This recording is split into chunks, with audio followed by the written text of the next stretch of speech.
Здорово, друзья! В первую очередь хочу сказать огромное спасибо за активность в предыдущем видео. На комменты всем ответил. И сегодня мы снова в Варшаве, снова дождь. Как обычно, в такую погоду машины выезжают с автомойки уже грязные, но мы постараемся словить что-нибудь интересное и, возможно, даже чистое. Так что погнали снимать.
Кстати, напишите, как вам дизайн нового Кайена.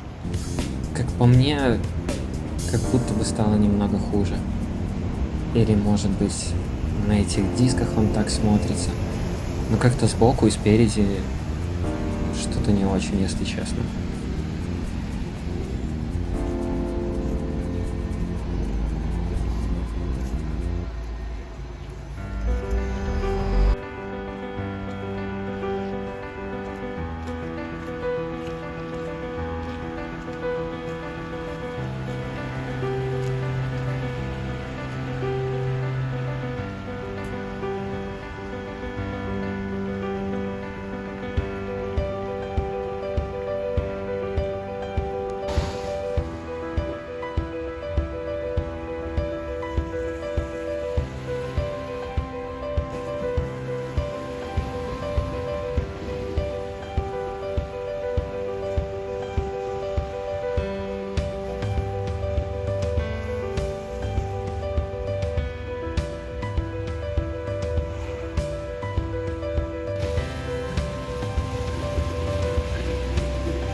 Я уже возвращался домой, и тут просто идеальная тачка, идеальная локация. Короче, смотрите и пишите, как вам тачка и как вам фотки.